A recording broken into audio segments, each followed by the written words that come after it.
यार भी राह की दीवार समझते हैं मुझे, मैं समझता था मेरे यार समझते हैं मुझे। यार भी राह की दीवार समझते हैं मुझे, मैं समझता था मेरे यार समझते हैं मुझे। नेक लोगों में मुझे नेक गिना जाता है और गुनहगार गुनहगार समझते हैं मुझे। वाह, मैं बदलते हुए हालात में ढल जाता हूँ, देखने वाले अदाकार समझते हैं मुझे। रोशनी सरहदों के पार भी पहुंचाता हूँ, रोशनी सरहदों के पार भी पहुंचाता हूँ। हम वतन इसलिए गद्दार समझते हैं मुझे। भाई क्या कर... वो जो उस पार हैं, उनके लिए इस पार हूँ मैं। वाह वाह, वो जो उस पार हैं, उनके लिए इस पार हूँ मैं। ये जो इस पार हैं, उस पार समझते हैं। تاسو ټولو ته په جمع سلامونه او خوش آمدید. د نن د موږ یو وړوکی غونډه پروګرام و، هغې په جنډې باندې به زه اوس تاسو پویم کړم. خو د هغې نه پیله به زه وایم چې د خپل لږ تعارف وکړم، بیا به ملګرو نه تعارف واخلو او بلکې داسې موږ چې یو ملګري ته موږ درخواست وکړو چې هغه پیله تلاوت وکړي، نو هغې نه بعد به موږ د خپله رسمي گفتگو شروع وکړو. جی تاسو کې یو رضاکار أعوذ بالله من الشيطان الرجيم. بسم الله الرحمن الرحيم. إنا أنزلناه في ليلة القدر وما أدراك ما ليلة القدر. ليلة القدر خير من ألف شهر. تنزل الملائكة والروح فيها بإذن ربهم من كل أمر. سلام هي حتى مطلع الفجر. سبحان ربك رب العزة عما يصفون وسلام على المرسلين والحمد لله رب العالمين. صدق الله. خپل سٹارټ به د خپل تعارف نه وکړم. د ما نوم ارشد حسین زلمی دی او تقریبا د 15 کالو نه زه د مختلف مؤسسو سره د افغان مهاجرینو په خدمت کې کارونه کوم. دې وخت کې د کال یو نیم کال نه یو بله مؤسسه ده، د نوم یې دی پاک وومن، د لوګو لګېدلی دی. نو پاک وومن دې وخت کې د ملال متحد اقوام متحد یو بله مؤسسه ده، یو این وومن. هغې سره په ملګرتیا کې د افغان مهاجرینو لپاره موږ دا یو پروجیکټ دی چې دا موږ د جنورۍ 2023 کې شروع کړی او دا پروجیکټ موږ په 10 اضلاع کې چلاو. په هغې کې پېښور، مردان، نوخار او بیا د هزاره درې ضلعې اقتباد، هریپور او مانسیرا او داسې په پنجاب کې د اټک، راولپنډۍ، چکوال او لاهور پورې دا پروجیکټ موږ کوو. دې کې د موږ مختلف سرګرمۍ وي. په هغې کې یو خو دا و چې 1500 چې کومې زنانه وې هغو ته هنرونه ورکولو، د هغو په خپلو کلو کې په خپلو محلو کې هلته ورته مونږ سنټرې خلاصې کړې وې. د هغو نه مونږ استادانې اخیستې وې چې څوک ډپلومه لري، زده کړه لري، او هلته ورته مونږ سامانونه ورکړي او هغو به خپله زده کړه کوله. بیا په هغې کې مونږ هغو ته مختلف د کاروبار کولو ټریننګونه او د خود کفالت ټریننګونه هغه ورکړل. بیا په دې کې د قانوني کومک دپاره مونږ وکیلان په هره ضلع کې 2 وکیلان ځان سره شامل کړي. نو په کم ځایونو کې به د قانوني مسلې وي د چا یا قانوني څه معاونت به نو هغه به مونږ د هغې وکیلانو په تھرو باندې ورکول. د هغې نه علاوه نن چې کوم د مونږ دا دلته ناسته ده، نو د دې په ایجنډه به زه پوه کړم. دا مونږ لیکلی دی چې دا د مونږ یو مشاورتي اجلاس دی. مشاورتي اجلاس په څه باندې دی چې کوم دلته افغان پاتې کېږي د هغو په حقوقو باندې او چې کوم دې وخت کې حالات دي، نو هغې په حوالې سره به تاسو سره مشوره کوو. د هغې په مشوره په نتیجه باندې ډېرې مسلې مونږ ته پته دي او کېدای شي څه نوې مسلې مونږ ته تاسو د ناستې نه پته ولګي. نو هغه مسلې به د مونږ د کوم قانوني ټیم دی هغه به په یو طریقه باندې د کوم د دې ملک نظام دی طریقه د هغې په حساب باندې به چې کوم دی هغه سیاسي بحث و مباحثې دپاره ورمخکې کوي او چې کوم د افغان مهاجرینو دا مسله ده په دې باندې چې کوم متعلقه ادارې دي هغو سره به په دې باندې صلاح مشورې کېږي. د هغو سره به چې کومې دا مسلې دي هغه به ورته ورښکاره کوو او امید دا دی چې دا مسله چې کومه ده چې دا په صحیح طریقه باندې حل شي او کوم دا خلک پاتې کېږي پی او آر کارډ لري، ای سی سی کارډ لري، نو هغو ته چې کوم دلته هغه سہولیات ماشاءالله سره ډېر زیات ریاست ورکوي نو او د نورو سہولیاتو به موږ خبره کوو نو په هغې په حوالې سره نن دا ناسته ده نو دا د ما وړوکې غونډه تعارف و د ما مؤسسه دا د صوابۍ نه د دې مؤسسې آغاز شوی دی او دې وخت کې موږ تقریبا 3 مختلف پروجیکټ کوو. یو د افغان مهاجرینو دپاره دی او 2 پروجیکټ چې کومې دي هغه د پاکستانیانو دپاره پنډۍ اسلام آباد کې کوم معذور افراد دي هغو دپاره کوو. نو په جیتیرا کې د موږ دفتر دی او هغې کې عمر خان بهین یو پیره راغلی او څه نور ملګري راغلي او دا نن موږ دا پروګرام یو په پېښور کې دی نه دلته دی یو 3 څلور ورځې مخکې په اسلام آباد کې وشو دې نه پهله په مردان کې وشو یو په چکوال کې وشو. نو مقصد دا دی چې په دې کې موږ د کوم رضاکاران دي کوم نمایندګان دي د هغو سره سلا مشوره وشي او چونکې دا ټول چې کوم پروسس دی دا پروسس دا نه دی دا زه یوازې وچلوم یا د ما مؤسسه وچلوي. نو په دې کې د ستاسو آمادګي او د ستاسو پوهه ضروري ده چې لکه څه کول پکار دي او څنګه کول پکار دي. د موږ د کومه طریقه کار او هغه دا و چې داسې یو ناست موږ په منظم طریقه جوړه کړو په هغې کې کوم سیاسي خلک دي مختلف پارټونه هغو موږ راوغواړو او د هغو په مخ کې دا مسلې چې لکه د هغو ذهن رخ شي او هغو هلته په اسمبلو کې بیا هغه شان خبرې ترې وکړي. لیکن چونکې وخت کم او هغه کوم زموږ سیاسي خلک دي د هغو خپل ډېر زیات مصروفیات دي نو هغه نه کېدی چې موږ وایو چې زموږ به پهله تاسو سره دغه وکړو بیا به هغو سره موږ ځان راله ملاقاتونه وکړو او هغو سره بس درخواست وکړو چې دا خبره چې کومه ده دې باندې څه غور و فکر وشي. نو زه به درخواست کوم چې تاسو مو راغلي یې خپل خپل تعارف وکړئ او ډېر ملګري زه پېژنم ډېر ملګري زه نه پېژنم کېدای شي تاسو مو یو بل کې ډېر خلک پېژنئ یو بل نه پېژنئ. مقصد دا دی چې یو تعارف وشي موږ یو بل وپېژنو هغې نه پس موږ خپله بیا رسمي چې کومه گفتګو ده د هغې آغاز وکړو. ډېره مهرباني او زه بیا د زړه د ګرایانو تاسو ټول ته خوش آمدید وایم. ډېره مننه سیار سورجوال صاحب او تاسو ټولو ملګرو چې تاسو ټایم وباستو راغلی دا یوه ناسته مې وکړه ډېر په مختصر نوټس باندې وه خو دا وجه بس وشوه او امید دی چې زموږ دا ناسته به ډېره مؤثري. خبره دا ده چې دا خبرې دي موږ خبرې کوی شو موږ مشوره ورکوی شو موږ متعلقه ادارو ته درخواست کوی شو او په دې طریقې باندې مطلب دا طریقه نه ده کده نور دا د زور زبردستۍ کار نه دی. په دې کې ډېرې مؤسسې دي هغه لګیا دي کوششونه کوي ډېرې خبرې د موږ د وس نه ډېر باري او څه داسې حکومتي فیصلې چې هغه فیصلې د ملک د فلاح دپاره د ملک د سیکورټۍ دپاره ضروري دي نو په هغې کې بعض اوقات موږ ته دغه میلاو شي هغه تکلیف میلاو شي او هغه تکلیف پاکستانیانو ته نه میلاویږي لکه چې کله داسې سیکورټي حالات مسلې نو د هغې کوم تکلیف دی هغه اکثر پاکستاني ته نه رسي لکه چاپي ګرفتارۍ نو دې کې به موږ ډېرې خبرې باندې ځان پوهه کوو چې واقعي دا ملک چې کوم دی لکه د 45 کالونه هغه میلمستیا وکړه ډېره په ښه طریقه یې وکړه خو بعض اوقات کله حالات ډېر سخت شي کله نرم شي سوال به کوو او چې کومه متعلقه ادارې دي هغو ته به یو جرګه کوو منتظاري به کوو ډېره دا طریقه کو مطلب دا چې دا مسله چې کومه ده لږ په دې طریقې وشوه نو ډېره به ښه. نو مننه مهرباني او زه ستاسو ته درخواست کوم چې خپل تعارف بسم الله الرحمن الرحیم. زما نوم سیار سورجوال دی د افغان مهاجرینو دامن کمیټې صدر یم د اټک ضلع او چیرمین یم د کمیونټي یوث سنټر اسلمدار او خوشحاله یم چې تاسو دلته راغلي یاستئ او دا د خوشحالۍ ځای دی. واقعا زه شکریه ادا کوم پاک ویمن د مؤسسې لخوا چې زموږ مشر راغلی اشرف حسین زلمی صاحب د دې ډېره مننه کوم چې موږ سره همیشه د افغان مهاجرینو په مشکلاتو موږ سره غږېدلی دی منډه را سره والې ده دا نن چې موږ ناست دي دا هم د دغې د مینې او محبت نتیجه ده چې موږ افغان مهاجرینو سره کوي او د دوی او د دوی د ټیم نه ډېره زیاته مننه کوم. بیا ستاسو نه مننه کوم چې په داسې مشکل حالاتو کې موږ په یو ټغر باندې ناست یو د افغان مهاجرینو د مسایلو په باره کې خبرې کوو. د پښتون رضاکار او د افغان مهاجرینو د امن کمیټې د کمیونټي یوث سنټر اسلمدار مالي مسؤل ستاسو په ټولو راتلو باندې ډېر خوشحاله شوم او خاص طور سر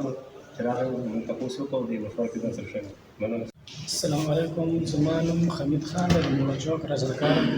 او د کمیونټي سکتر سنددار د سیار صاحب نه ډېر شکرګزار او خاص کر زموږ میلمه حجت حسین صاحب ډېر شکرګزار ټولو راغلو مېلمنو ته سلامونه نیکې هیلې او الله دې وکړي چې زموږ دا ناسته یو ښه آینده ولري او د رشید حسین زلمي صاحب نه هم نړۍ مننه د پاک ویمن ولا د خلکو نه چې دی پوه شو دا مننه چې مونږ ته دومره وخت راکړو او زموږ د افغانانو خبرو لپاره چې دی کېناستل محمد رسول ضیا یم د افغان مهاجرینو د امن کمیټې او د کمیونټي یوث سنټر اسمبلیدار د اطلاعاتو مسؤل او الله دې وکړي چې زموږ دا ناسته ښه آینده ولري او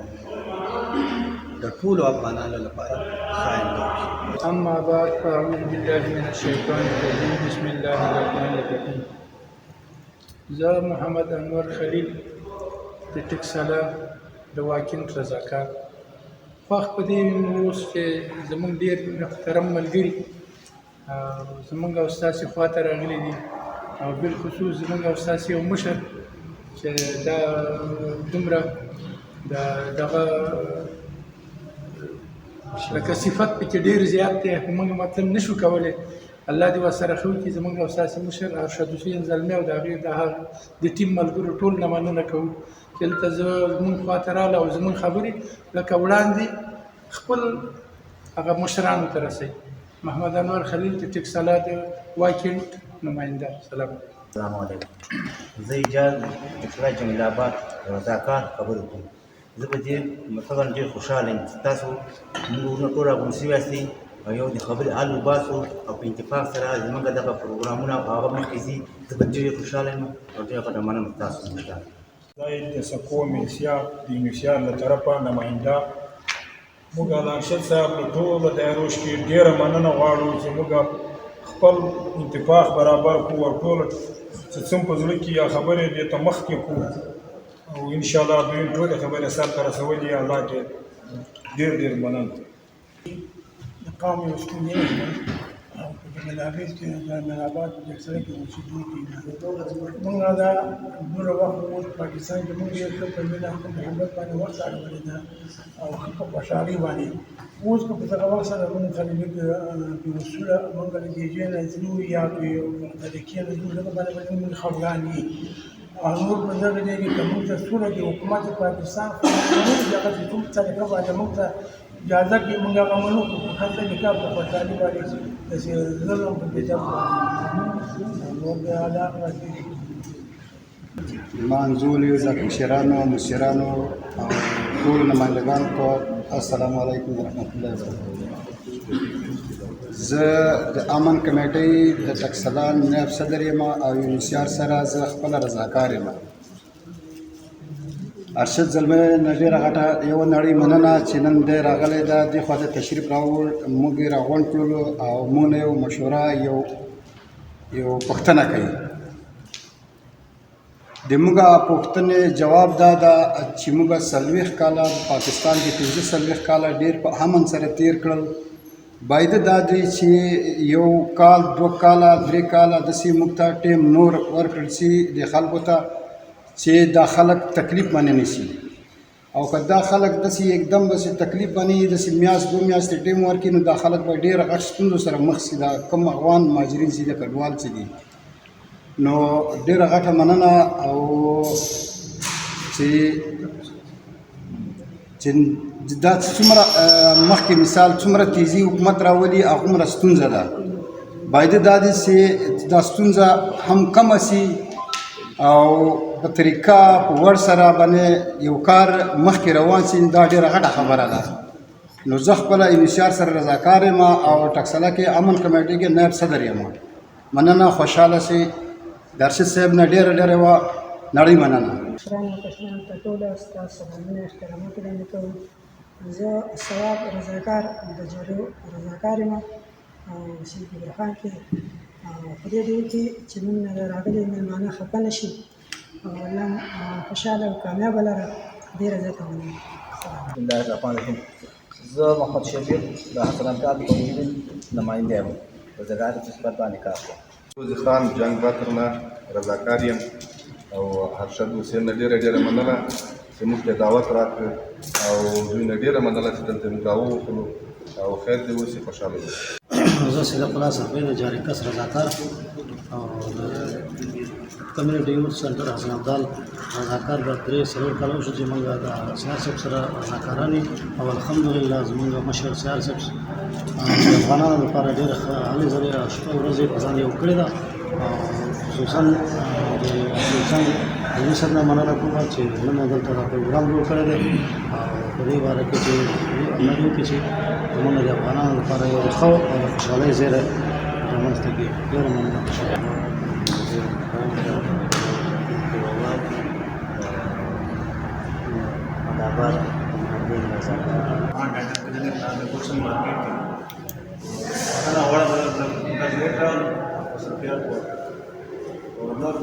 प्रोग्राम खबर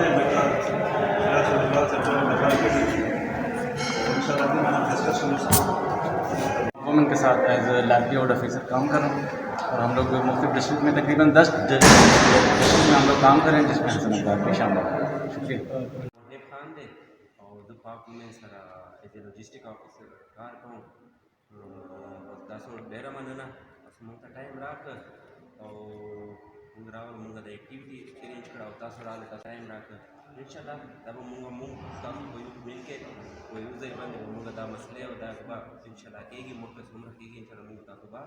करके कोई के कांटेक्ट की सही था डेरा उम्मीद को मत ज़्यादा टाइम बस सुन खराब और मकसद دا دی د مسلې ډېرې موږ ته پته نه لګه ما تاسو ته وي د 15 کالونه اور بیا داسې کار کوم چې چېرته په دفتر کې کم پاتې شوی او په فیلډ کې نو تاسو هم د ملګرو سره زیات وخت مې تېر کړی دی نو د ډېرو مسلو نه ډېر او د ډېرو باریکیو نه ډېر په ښه طریقې باندې خبر هم نه وي خو بیا نه وقتاً فوقتاً د موږ دا ناستې ډېر ملګري اکثر د دې نه دا مقصد اخلي چې یاره دا خو ناستئ راشو حاضري ولیکي تصویر واخلي څه پته یې نه لګي نو ډېرې خبرې داسې چې د هغې هغه رزلټ نتیجه موږ ته فوراً میلاو شي مثال کے طور باندې 50 کسان دي هغوی ته راشن تقسیمول دي مطلب هغه راشن موږ ته ښکاري نقده پیسه ورکول دي هغه ښکاري ټیک ده که نه داسې څه نور څه ښکاري خو ډېرې داسې خبرې چې د هغې موږ ته نتیجه نه ښکاري لکه هغه نتیجه په دې نه ښکاري چې هغه خبرې داسې دي چې هغه ټیم اخلي د هغې تعلق د قانون سره وي د حکومتي پالیسو سره وي او په حکومت او په ریاستو باندې د چا وس نه رسي د چا هم وس نه رسي لکه په دلته پاکستانیان هم نه پاتې کېږي نو لکه تاسو په یو شي کتئ نن سبا په میډیا کې بیا هغه خبرې دي چې پلانکې مشر چې دی هغه پلانکې تندور ته لاړو او هغه وخت تندور ته روټۍ کې دا وزن یې پوره دی او پوره نه دی او د کومه نرخنامه ده په هغه نرخنامه باندې دا خرڅېږي او نه خرڅېږي دا 2024 کې دا مسله ده او دا مسله لکه زما 40 کاله عمر دی خو د اوس نه زه د 10 کالو او د 40 کالو مخکې اخبارونه راوچت کړم یا د ټي وي پروګرامونه د مخکې نه په پاکستان کې دا مسله مخکې نه وه سستی روټي که نه یا کور شو یا روزګار شو نو دا د 40 کالو نه د دې ملک لیکن دا بعض اوقات دومره غټې مسلې لکه د غربت باندې کابو اچول خپلو خلکو ته روزګار ورکول تعلیم ورکول صحت ورکول چې په دې باندې کوششونه جاري لیکن بیا هم لکه هغه شان او چونکې دا ترقي دا ملکونه زموږ د دې څومره تکړه دي په وسایل باندې ملکونه ډېر کمزوري ډېر ښه ملکونه دي چې هغه په هغې باندې ډېر زر کابو واچي او ډېر ملکونه دي چې هغې باندې ټایم اخلي نو ستاسو دا مثلاً لکه موږ ووایو چې د افغان مهاجرین دلته د 45 کالونه پاتې کېږي هغه ورځ د بنوري صاحب انټرویو ما کته نو د شارف کې کوم مشر دی نو هغې کې دا هغه ویل دی یاره د بعض وخت په دې خبره سوچ وکړي که نه نو سړی حیران شي چې د 45 کالو نه تا سره افغان مهاجرین ناست دي او په غټ تعداد کې ناست دي په ټول دنیا کې په دې وخت کې په پاکستان باندې څومره بوج دی د افغان مهاجرینو هغه په یو ملک باندې نه نشته او بیا دلته چې کوم افغان مهاجرینو ته ازادي حاصله ده هغه په یو بل ملک کې نه نشته که د ایران وګورئ که ترکي خلک کلمې والا اسلامي ملکونه دي لیکن دلته چې څومره ازادي سہولیات دي هغه په یو ملک کې نه نشته خو د هغې نه باوجود بیا هم المیه دا ده چې بھئی تا سره د 45 کالو نه خلک پراته دي او په غټ تعداد پراته دي، نو هغو دپاره یو قانون سازي ولې ونه شوه، یو قانون ولې جوړ نه شو، که نه چې لکه دا مسله یو طرف ته شي. د هغې وجه دا ده چې څومره په دې کې نور ټایم اخلي مسلې به سیوا کېږي. لکه مثال دا دی چې په دې تېر شوي 10مې میاشت کې چې سختي شروع شوه، په 11مې میاشت کې خلک تلل شروع شو، نو شروع کې هغه معامله داسې وه چې پته یې نه لګېده چې بھئی وعلیکم السلام ډاکومنټډ دي او که انډاکومنټډ دي. لکه هر یو سړی په هغې په ضد کې راتلو. ډاکټر صاحب په خیر.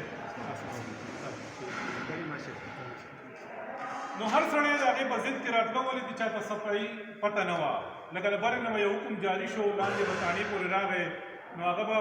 چې کوم چا به کارډ لرو په اخوانې به مې چاپه وه او چې چا سره کارډ نه د هغه کو پته نه لګېده که په کوم ځای کې پراته دي کوم ځای کې نه دي. نو داسې قسمه چې تا سره یو قانون سازي نه شوي او یو د هغې یو داسې میکانیزم نه جوړ، نو او متعلقه چې کومې ادارې دي هغه ستا په دغه کې نه اغستي په مشوره کې، نو بیا د هغې ډېرې غټې مسلې او ډېر غټ نقصانات دي. نو د دې ناستې مقصد ما ته څنګه تاسو ته وویل د بنوري صاحب خبرې لکه هغه تسلسل چې لکه دا مسله ډېره غټه مسله ده او په دې باندې غور و فکر پکار دی او د دې باندې د سنجیدګۍ کوشش پکار دی. چونکې یونیسیار یو غټه اداره ده، دلته د افغان مهاجرینو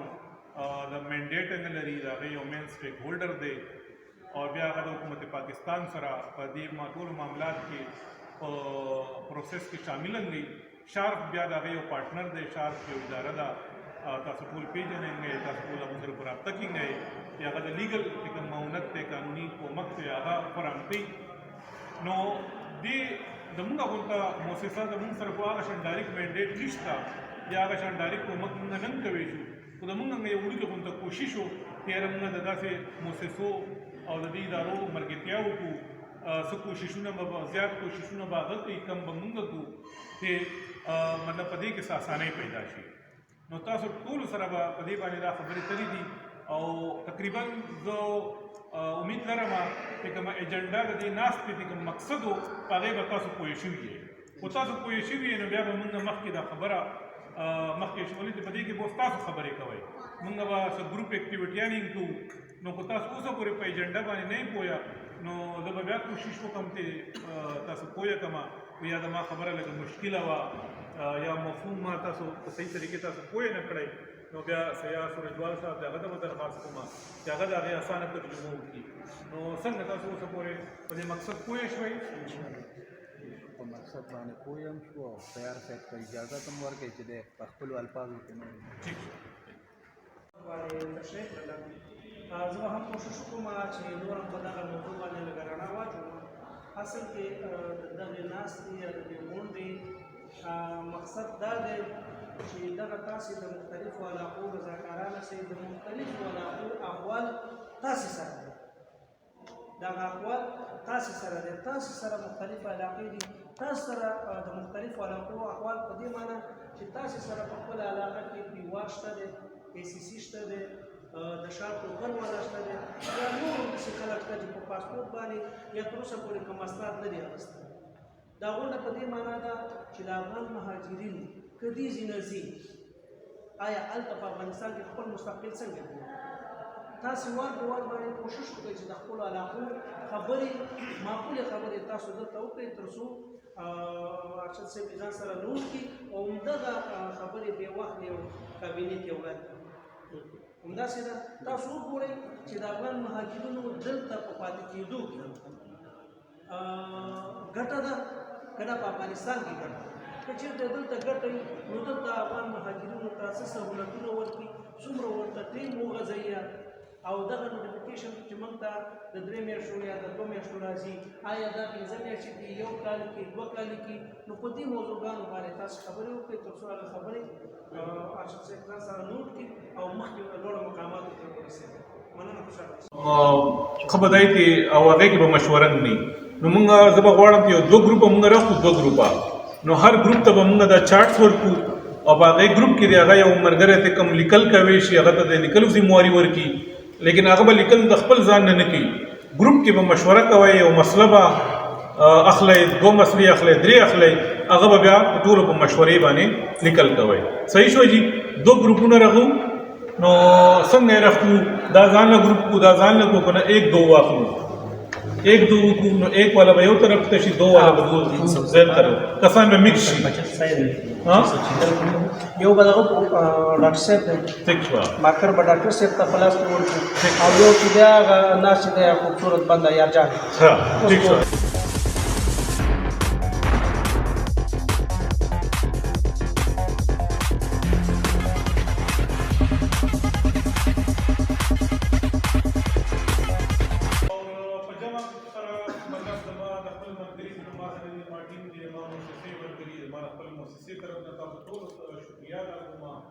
और डेरा मनना था कैमरा को नंदा से रजवा ते मतलब जाके बदेर में शाट दावत दर तसरात ले डेर से खुशाल में शुरू की डेर मजबूत करा डेर कानून को दिखी शुरू लगा जाना शुरू किया मैच में उन्होंने मुलाकात में शुरू जब हमने ये उनकी कोशिश थे इन्होंने पेशावर की निदासी और नाश्ता का जल्द मशवरा केशव अफ्रीकी इस्लामाबाद के हुआ पहले मरदान के हुआ वाल के हुआ उन्होंने मकसद दादे की मंगा दी कम तलेका खलक दी कम फैसले के फल की अदालत रखने की और बड़ी बड़ी माह की खबरें करें उधर इंशाल्लाह अपना अपने बेशकुर बेस मुबाइसी का पारा अल्लाह की इन पदे के हल रहो दिले दारी मलेशिया के शार के हम लोग डेढ़ कोशिश न की और वो बच्चों की दारी की डेढ़ ज्यादा और بیا په دغه باندې دا خبره نه لګا منل پکار دی د دې وخت کې ریاست پاکستان د سمره د ماجرو خدمت کړي دی یا کوي د څنګه د منځري خبره وکړه د ډېر زیات فند په دې کې ریاست ته ملایي ریاست ته په دې کې ډایرکټ فند نه ملایي فند راځي یونیسیار ته یونیسیار د ریاست خپل دومره غټه خرچه ده د کمشنر دفترونه د اسلام آباد کمشنریټ افیس شو د پیښور شو د لاهور شو د کوټه شو بیا به هغه ډېره غټه عمله ده اسراف دی د هغو ګاډي دي دفترې دي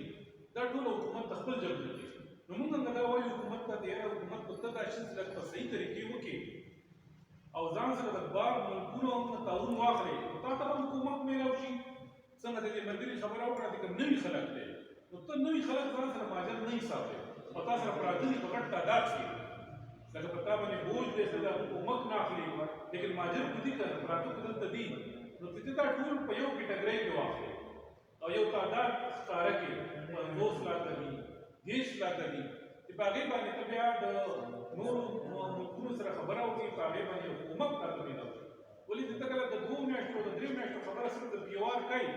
نو د پی او آر خبره خو تا وکړه خو د پی او آر کارډ والا ماجر نه دي که د ای سی سی والا نه دي بیا د ای سی سی والا کوم دا نوي دي دا شارټ ټوکنې لري دا نه ماجر دي نو ته یو پالیسي نه جوړوي دا خبره صفا کوي نه نو په دې باندې د ملک د ریاست خپل هم ګډ نقصان دی لکه یو مېلمه دی تا ته ناست دی ته د هغه 2 ورځې مېلمستیا کوی شي د یوې هفتې کوی شي د میاشتې کوی شي د کالې کوی شي لیکن کلونه پکې تېر شي نو دا یو ډېره ګټه لکه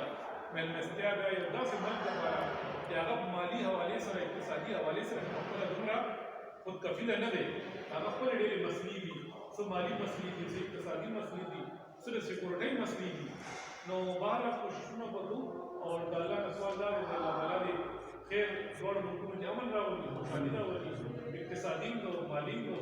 اور امن راولي او چې دا مسله دې دا د دې حل راولي نو بس شکریه تاسو ټول او بیا سره تاسو ته راوځه تاسو مهرباني یو ګروپ فوټو باندې